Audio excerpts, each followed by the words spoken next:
Selamat petang, salam sejahtera. Terima kasih karena bersama dengan saya di Nazilin Unity Channel. Ugut dan sogok, Muhyiddin patut cermin diri, kata Puan.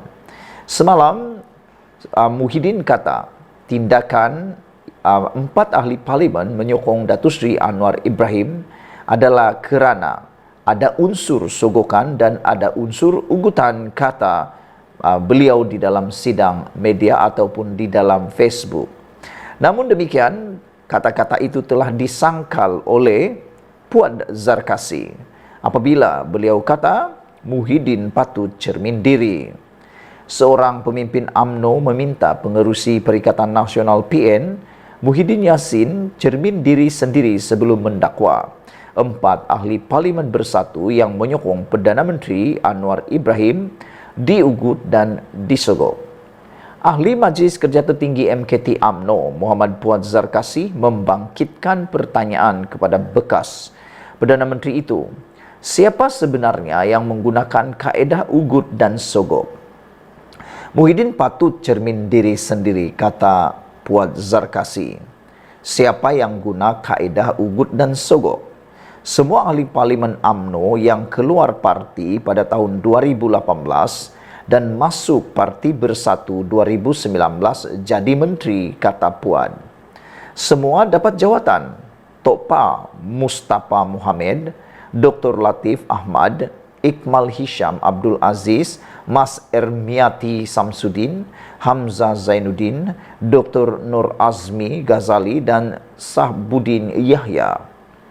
Pemimpin UMNO seperti Najib Razak, Kunan, Tengku Adnan Mansur, Ahmad Zahid Hamidi, Syahrir Samad dan Aziz Rahim pula diugut dengan puluhan tuduhan.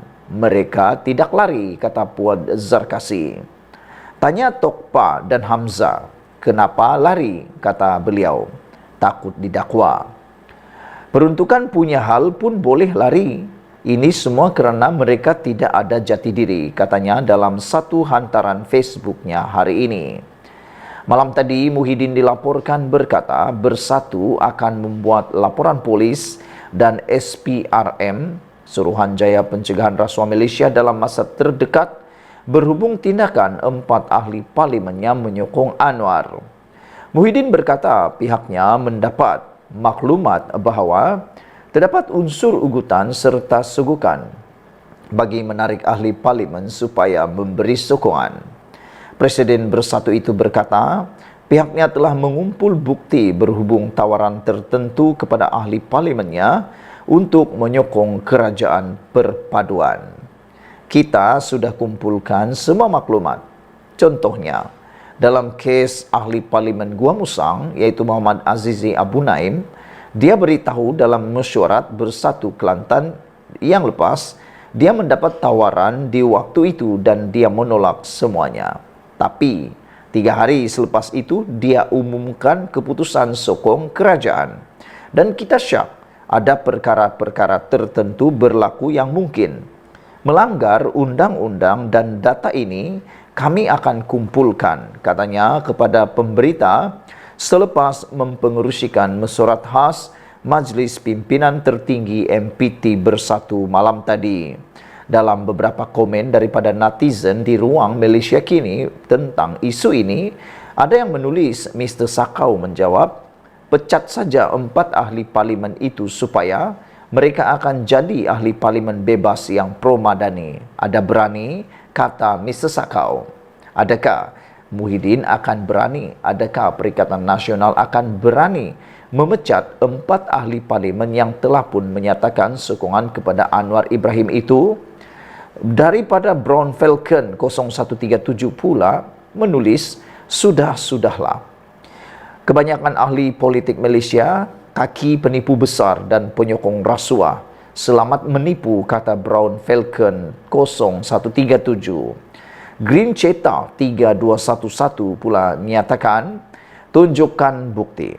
Kalau betul ada bukti, maka kamu mesti dapat hormat dari rakyat. Kalau tidak ada bukti, maka kamu tidak berbaloi dihormati rakyat, kata Green Cheetah 3211. Itu antara komen daripada netizen tentang isu pada malam ini. Sebelum kita berpisah, sila tinggalkan komen Anda pula tentang isu kali ini. Malaysia kita punya, kita jaga sama-sama. Cintai Malaysiaku, Malaysia Madani. Bye-bye. Selamat petang, salam sejahtera. Terima kasih kerana bersama dengan saya di Nazilin Unity Channel. Akhirnya diketahui, kita tunggu-tunggu apa sebab Syed Saddiq Syed Abdul Rahman berprinsip dan nekat untuk letak jawatan sebagai Presiden Parti Muda. Parti Muda yang masih muda, yang baru juga berjuang sebagai Parti Muda, yang mempunyai satu-satunya ahli parlimen, iaitu Syed Saddiq Syed Abdul Rahman, kini dalam keadaan kritikal. Ada netizen, ada penganalisis politik dan penggemar politik Malaysia mengatakan bahawa Parti Muda berpotensi untuk dibubarkan pada bila-bila masa. Kerana kata mereka, Parti Muda sebenarnya hanya bergantung kepada Syed Saddiq Syed Abdul Rahman. Tiada Syed Saddiq, tiadalah Parti Muda, kata mereka. Maka dengan itu, kita tertunggu-tunggu apa pengakuan Syed Saddiq Syed Abdul Rahman seterusnya selepas beliau memecat diri atau letak jawatan sebagai Presiden Parti Muda, dan seterusnya kita nak tahu apa sebab beliau letak jawatan. Kata Syed Saddiq Syed Abdul Rahman, pemimpin perlu jadi lebih putih daripada putih. Apa makna yang dimaksudkan oleh kata-kata Syed Saddiq Syed Abdul Rahman? Pemimpin perlu jadi lebih putih daripada putih. Untuk makluman anda semua, ahli politik ini kadang-kadang kena bermain licik. Tak boleh dinafikan bahawa salah satu kelebihan ahli politik perlu mempunyai pemikiran yang licik, tindakan yang licik, dan juga keberanian yang licik. Dengan itu, adakah sebenarnya Syed Saddiq Syed Abdul Rahman tidak memiliki seni politik tersebut, iaitu kelicikan, sehingga beliau telah pun dijatuhkan hukuman penjara? Namun, kata Syed Saddiq Syed Abdul Rahman, beliau mahu jadi lebih putih daripada putih. Memberi bayangan berkenan masa depan politiknya, Presiden muda yang telah pun meletakkan jawatan, iaitu Syed Saddiq Syed Abdul Rahman, berkata, pemimpin yang baik di Malaysia mestilah putih lebih putih daripada yang putih, iaitu whiter than white, kata beliau. Dia berkata demikian ketika sidang media selepas Mahkamah Tinggi Kuala Lumpur menyabitkannya atas 4 pertuduhan pecah amanah jenayah CBT, salah guna harta dan pengubahan wang haram, membabitkan dana pemuda bersatu armada berjumlah 1.12 juta ringgit Malaysia. Untuk mengubah Malaysia, kata Syed Saddiq Syed Abdul Rahman, bukan tentang satu individu tetapi tentang membina institusi yang melangkaui parti dan personaliti supaya negara di lantasan betul, tidak kira siapa mentadbir, kata Syed Saddiq Syed Abdul Rahman. Untuk menjadi pemimpin yang membangunkan Malaysia, dia mesti lebih putih daripada putih. Untuk menjadi pemimpin yang baik untuk merealisasikan impian Malaysia, dia perlu lebih putih daripada putih, kata Syed Saddiq Syed Abdul Rahman. Itu akan menjadi faktor paling utama untuk saya membuat keputusan yang akan saya bawa kepada kepimpinan muda selepas perbincangan dan perundingan, katanya lagi. Syed Saddiq Syed Abdul Rahman berkata dia akan mengumumkan perihal masa depan politiknya dalam sidang media yang telah dibuat baru-baru ini. Terdahulu, Mahkamah Tinggi menjatuhkan hukuman penjara 7 tahun kepada Syed Saddiq Syed Abdul Rahman dan 2 sebatan serta denda 10 juta ringgit terhadap beliau. Hakim Azhar Abdul Hamid bagaimanapun membenarkan permohonan pembelaan untuk menangguhkan hukuman sementara rayuan dibuat di Mahkamah Rayuan. Bagaimanapun, apabila wartawan meminta Syed Saddiq memberi jawapan yang lebih jelas, Syed Saddiq berkata mereka boleh hadir ke sidang media yang telah dilakukan. Letak jawatan, saya secara pribadi sudah buat keputusan sebelum keputusan mahkamah. Ini prinsip saya, kata Syed Saddiq Syed Abdul Rahman.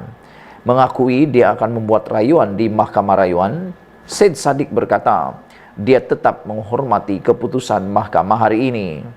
Sebagai pembuat dasar, saya perlu letakkan kepercayaan pada institusi kehakiman. Tiada beza antara saya dan orang lain. Saya sudah pun bincang dengan peguam dan kami ada kes yang baik untuk fail secepat mungkin di Mahkamah Rayuan supaya kehakiman menjadi penentu terakhir terhadap nasib saya dan medan terbaik untuk bersihkan nama saya. Dalam bab ini, saya pegang kepada kata-kata berani kerana benar, kata beliau lagi. Sekian dulu untuk kali ini. Jangan lupa tinggalkan komen anda, tekan butang subscribe. Malaysia kita punya, kita jaga sama-sama, cintai Malaysiaku. Bye-bye.